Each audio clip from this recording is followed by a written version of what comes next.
Assalamualaikum warahmatullahi wabarakatuh. Shalom, Om Swastiastu, Namo Buddhaya, Salam Kebajikan. Perkenalkan, kami dari mahasiswa Angkatan 2022, Program Studi Manajemen Fakultas Ekonomi dan Bisnis, Universitas Pembangunan Nasional Veteran Jakarta, tahun ajaran 2024-2025. Di sini kami akan memaparkan mengenai mata kuliah perilaku konsumen dengan dosen pengampu Ibu Al-Fatih. Pada kesempatan kali ini, kami akan memaparkan tentang proyek kami yang berjudul Analisis Perilaku Konsumen berdasarkan grup influence pada UMKM ayam geprek favorit. Baik, boleh next. Sebelum kami lanjut kepada paparan, izinkan kami memperkenalkan anggota terlebih dahulu. Perkenalkan, nama saya Muhammad Sahal dengan akhiran NIM 065. Nama saya Muhammad Alifia Saputra dengan akhiran NIM 035.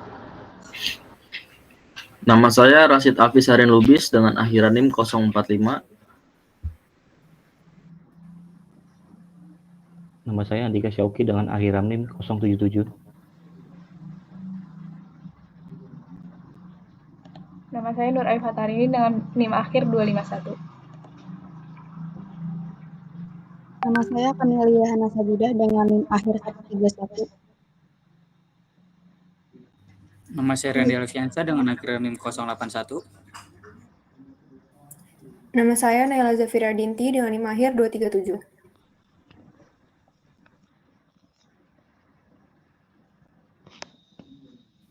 Oke, jadi kita masuk ke latar belakang. Jadi di tengah persaingan bisnis yang semakin ketat, UMKM dituntut untuk lebih memahami perilaku konsumen, khususnya dalam hal pengaruh sosial atau grup influence yang bisa mempengaruhi keputusan pembelian, termasuk dalam mahasiswa.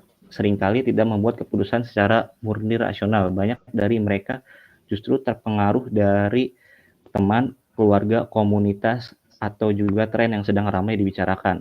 Fenomena ini sangat terlihat di lingkungan kampus, di mana mahasiswa memiliki intensitas interaksi sosial yang tinggi. Saat memilih makanan misalnya, mereka cenderung ikut pilihan teman atau mengikuti kebiasaan kelompok, terutama saat makan bersama. Untuk itu kami memilih menganalisa di UMKM ayam geprek favorit yang berada di kantin UPN Veteran Jakarta. Ini menjadikan contoh yang menarik. Popularitasnya tidak hanya berasal dari rasa atau harga, tapi juga dari rekomendasi teman, kebiasaan sosial, hingga tren yang berkembang. Konsep seperti social power, reference group, conformity, dan WOM tampak kuat membentuk pola konsumsi mahasiswa secara kolektif. Berdasarkan fenomena tersebut, penelitian ini bertujuan untuk menganalisa sejauh mana pengaruh kelompok sosial dapat mempengaruhi perilaku konsumen mahasiswa terhadap produk UMKM di lingkungan kampus.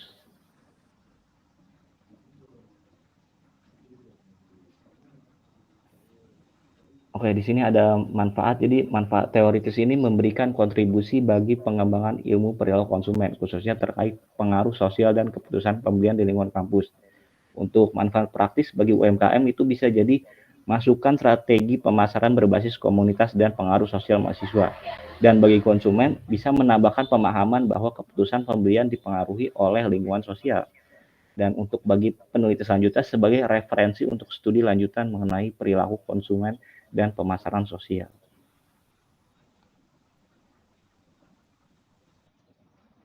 Baik, selanjutnya sebelum masuk ke implementasi, kita sebenarnya harus tahu dulu apa itu sih tentang social power, community power, dan juga lain-lain. Yang pertama itu ada social power, di mana social power itu merupakan kekuasaan sosial. Menurut Jane French and Bertram, merupakan kemampuan seseorang untuk mempengaruhi perilaku yang lain dalam suatu hubungan sosial. Nah, dalam itu tuh dia menjelaskan ada 5 kekuasaan yang dipegang. Yang pertama ada reward power atau kekuasaan imbalan, yang kedua ada kekuasaan koersif, yang ketiga ada kekuasaan legitimate, dan kekuatan yang selanjutnya ada kekuasaan ahli, dan yang terakhir ada kekuasaan rujukan atau reference power.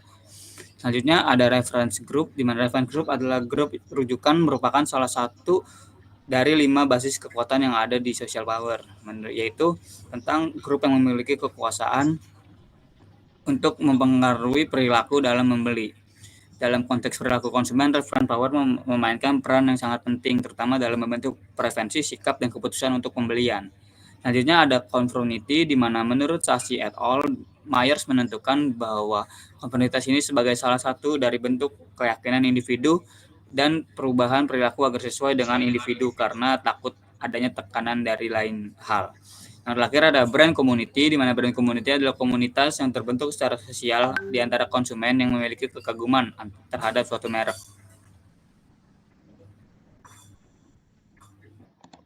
Baik, selanjutnya masuk ke implementasi grup di UMKM and geprek favorit. Yang slide sebelumnya. Oke, yang pertama itu ada social power. Jadi dalam lingkungan kampus itu keputusan untuk membeli ayam geprek favorit itu lebih dipengaruhi oleh social power daripada promosi dari penjual itu sendiri. Jadi berdasarkan hasil wawancara oleh salah satu narasumber yang memiliki social power yaitu ketua kelas yang memiliki posisi formal yang dihormati dan dianggap sebagai figur yang kredibel dan patut dijadikan panutan oleh teman-teman kelasnya. Nah, ketua kelas ini kerap merekomendasikan dan mengajak teman-teman kelasnya untuk membeli ayam geprek favorit dan dalam hal tersebut teman-teman kelasnya ikut membeli ayam geprek favorit. Dalam situasi ini, peran ketua kelas yang memiliki social power atau masuk ke basis expert power sebagai figur yang mempengaruhi perilaku konsumsi mahasiswa di sekitarnya. Yang kedua ada reference group atau kelompok referensi. Jadi kelompok referensi ini yang biasa diikuti konsumen ayam geprek favorit adalah organisasi mahasiswa seperti BEM, HIMA, atau UKM yang diikuti oleh mahasiswa. Nah, anggota organisasi mahasiswa seringkali memiliki rutinitas yang melibatkan makan siang bersama setelah rapat, kegiatan, atau diskusi. Dalam situasi ini, keputusan konsumsi tidak diambil secara individual, melainkan turut dipengaruhi oleh kebiasaan kolektif dalam organisasi. Yang ketiga ada conformity atau konformitas. Jadi pada lingkungan kampus terdapat situasi di mana mahasiswa memilih untuk mengikuti keputusan teman-temannya dalam menentukan menu makan siang, meskipun sebenarnya memiliki preferensi pribadi yang berbeda. Nah, pada UMKM ayam geprek favorit ini, konformitas itu terlihat saat mahasiswa tetap membeli ayam geprek favorit karena teman-teman mereka juga memilih menu tersebut. Nah, tindakan ini karena dorongan sosial untuk merasa include dalam kelompok ataupun didorong oleh beberapa alasan lainnya. Itu yang pertama karena untuk menjaga kebersamaan saat makan siang ataupun sekedar menghindari kerumitan dalam memilih menu lain saat mayoritas teman-temannya sudah memutuskan. Nah, yang keempat ada brand communities atau brand komunitas merek. Jadi, meski tidak dibentuk secara formal, loyalitas konsumen ayam geprek favorit, yaitu mahasiswa, menunjukkan ciri-ciri komunitas merek, yaitu yang pertama mereka suka merekomendasikan ayam geprek favorit kepada teman-temannya. Boleh di next.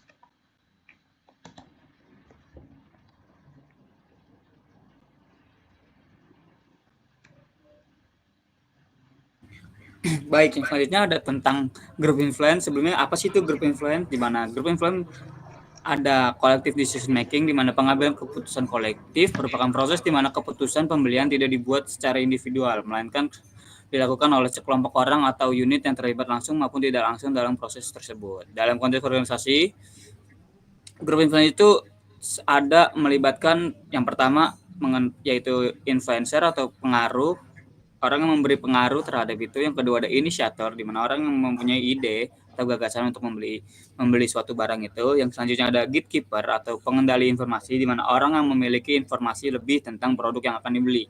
Yang selanjutnya ada user dan buyer, di mana itu merupakan orang yang telah membeli dan akan membeli ketika sudah membayar.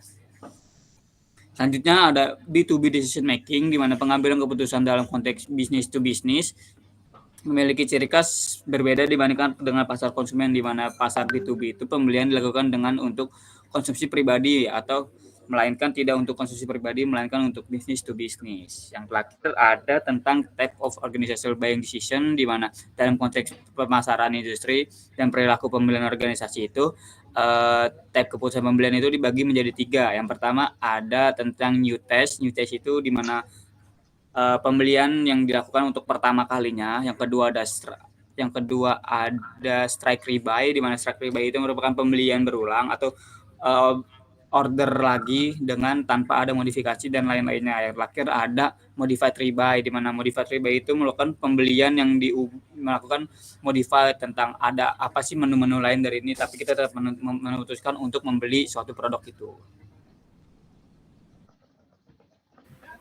Oke, baik. Selanjutnya saya akan mengimplementasikan materi yang tadi sudah Reddy sampaikan mengenai group influence. Jadi berdasarkan hasil wawancara yang kita lakukan kepada beberapa teman-teman mahasiswa, diketahui bahwa keputusan untuk membeli ayam geprek favorit ini tidak sepenuhnya ditentukan oleh pengaruh kelompok, namun juga dipengaruhi oleh preferensi pribadi. Tapi sebagian besar ini mahasiswa menyatakan bahwa keputusan pembelian itu bergantung kepada situasi. Kadang diputuskan oleh sendiri dan kadang juga mengikuti pilihan teman, terutama saat makan bersama di waktu istirahat. Jadi hal tersebut itu sesuai dengan konsep kolektivisme decision making yang dijelaskan dalam materi tadi group influence. Jadi dalam collective decision making ini dalam mengambil keputusan kelompok terdapat beberapa peran seperti inisiator. Jadi inisiator itu seperti pengusul ide untuk memakan ayam geprek. Lalu ada gatekeeper yang mencari informasi tentang menu-menu. Selanjutnya ada influencer yang mempengaruhi untuk pembelian keputusan orang lain. Lalu ada buyer dan juga user yang sudah membeli suatu produk ayam geprek tersebut. Jadi dalam konteks ini ketika suatu mahasiswa saling merekomendasikan ayam geprek atau untuk mengikuti pilihan teman, mereka berperan sebagai influencer. Namun saat mereka tetap memilih ayam geprek karena sudah menjadi menu favorit, maka keputusan tersebut cenderung bersifat individual. Oke, boleh di next.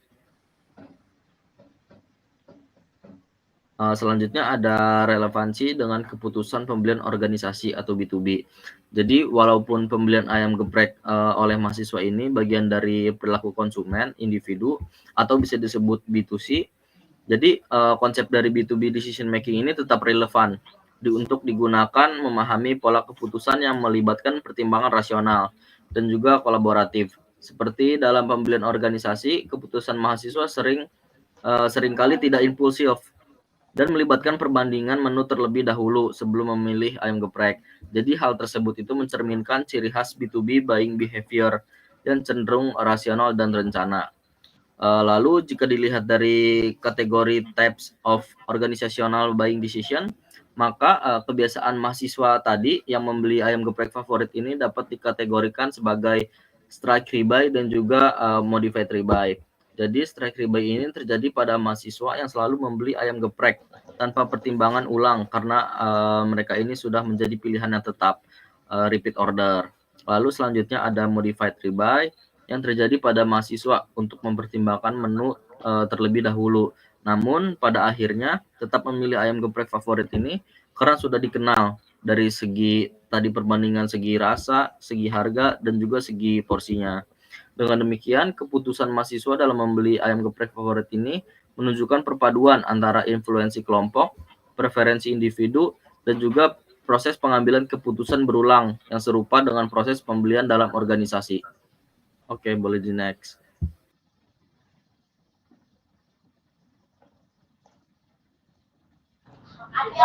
Oke, selanjutnya sebelum masuk ke implementasi family decision making, saya ingin menjelaskan teorinya terlebih dahulu.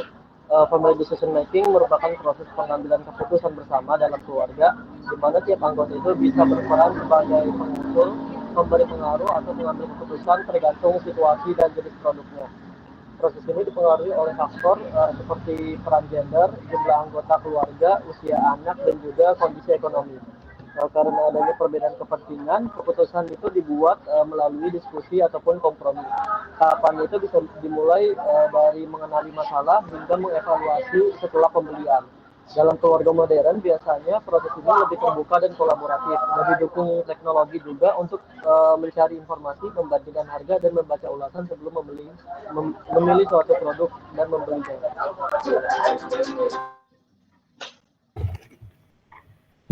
Baik, kita selanjutnya masuk pada implementasinya, yang mana tadi sudah disebutkan oleh Putra sesuai dengan teori, yaitu family decision making. Keluarga itu bisa menjadi inisiator, influencer, dan juga decider. Nah, berdasarkan dari hasil wawancara yang sudah kita lakukan kepada konsumen dari ayam geprek favorit, kita menghasilkan atau mengetahui bahwa di sini salah satunya adalah kakak dari sang mahasiswa yang membeli ayam geprek favorit, itu menginfluence sang mahasiswa tersebut untuk membeli ayam geprek favorit agar tidak perlu masak lagi ketika di rumah. Maka di sini kita dapat simpulkan bahwa peran keluarga kepada perilaku konsumen yang kita wawancarai itu didominasi sebagai influencer. Sedangkan berdasarkan jenis keputusan yang berdasarkan dengan teori Solomon itu dibagi menjadi dua, yaitu autonomic decision dan juga dominated decision.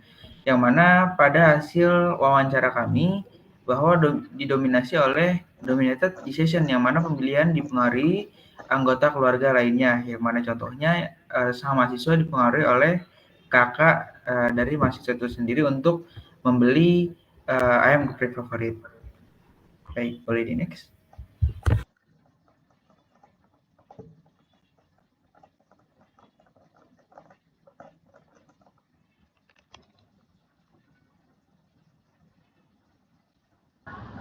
Oke, lalu selanjutnya ada materi tentang WOM, di mana itu WOM merupakan komunikasi informal antar konsumen yang sangat efektif mempengaruhi keputusan pembelian, terutama saat konsumen belum punya pengalaman atau masih ragu terhadap produknya.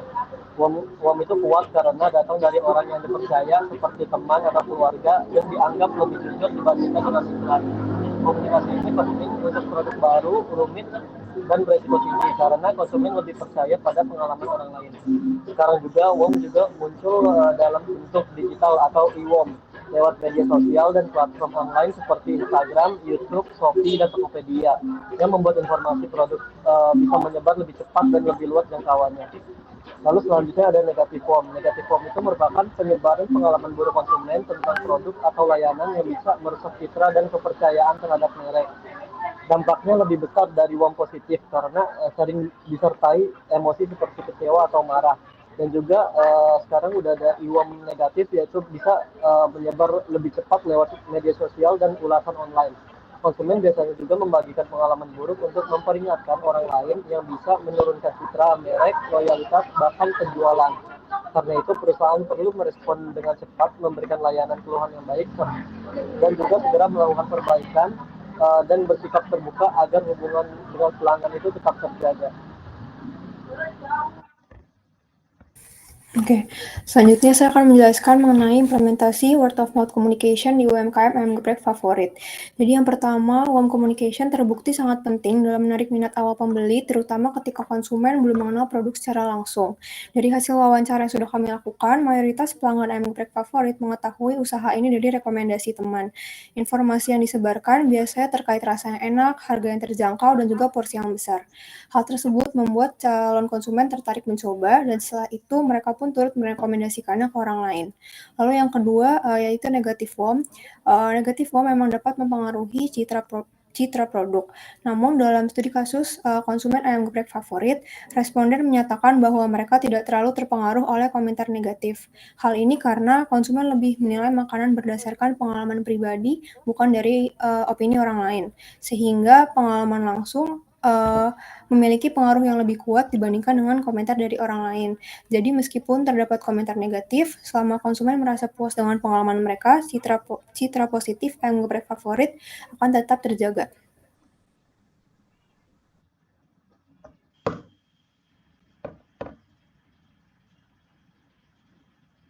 Baik, selanjutnya ada analisis perilaku konsumen dalam memutuskan untuk membeli ayam geprek favorit. Yang pertama, mereka membeli mempertimbangkan faktor porsi dan harga. Jadi dari hasil wawancara yang telah dilakukan, sebagian besar konsumen yang diwawancara membeli ayam geprek favorit ini karena harganya yang murah dan porsinya yang banyak. Beberapa konsumen juga mengetahui informasi terkait harga yang murah dan porsi yang banyak tersebut dari teman-temannya, sehingga hal ini dapat dikaitkan dengan WOM communication. Lalu ada frekuensi pembelian. Sebagian besar konsumen membeli ayam geprek favorit ini lebih dari 2 kali dalam seminggu, sementara ada pula yang membeli hanya 1 sampai 2 kali saja. Terlihat bahwa loyalitas mereka terhadap ayam geprek favorit ini sangat beragam, di mana konsumen yang kerap membeli lebih dari 2 kali seminggu dapat dipengaruhi oleh teman-teman komunitasnya, bahkan mungkin mengikuti pola yang sama yang menunjukkan adanya conform terhadap kebiasaan makan bersama. Lalu pembelian lebih dari 2 kali ini juga dapat dikategorikan sebagai straight rebuy, di mana mereka membeli karena sudah menjadi menu andalan. Lalu yang terakhir ada perbandingan dengan merek sejenis. Dari beberapa konsumen yang telah diwawancara mengakui bahwa mereka pernah mencoba ayam geprek dari tempat lain, namun tetap kembali memilih ayam geprek favorit ini karena harga dan porsi yang lebih menguntungkan. Konsumen yang membandingkan ayam geprek favorit dengan ayam geprek lainnya, lalu tetap memilih ayam geprek favorit mendasarkan kepada pengalaman pribadi mereka sendiri maupun informasi yang didapat dari orang lain, misalnya seperti teman. Hal ini menunjukkan adanya pengaruh home communication yang positif yang dapat memperkuat persepsi value pada ayam geprek favorit ini.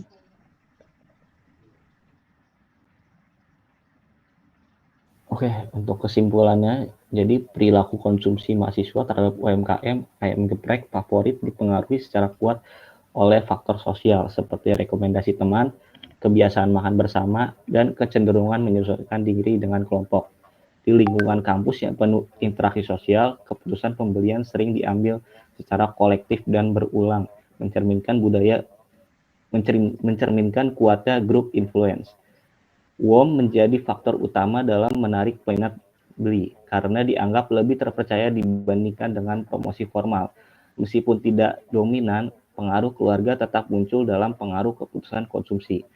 Secara keseluruhan, keputusan pembelian mahasiswa dipengaruhi oleh kombinasi faktor rasional seperti harga dan juga porsi dan juga emosional seperti dari lingkungan sosial, menjadikan ayam geprek favorit sebagai pilihan utama di kalangan mahasiswa. Nah, untuk sarannya ini ada beberapa saran untuk UMKM ayam geprek favorit, yaitu yang pertama mengoptimalkan strategi WOM dengan sistem rekomendasi yang menarik. Lalu juga ada menjaga konsistensi rasa, porsi, dan harga guna mempertahankan loyalitas konsumen. Lalu ada membangun komunitas pelanggan, misalkan melalui media sosial kampus. Lalu menawarkan promo berbasis kelompok untuk mendukung keputusan kolektif. Dan juga aktif merespon kritik agar citra positif tetap terjaga dan negatif WOM diminimalkan.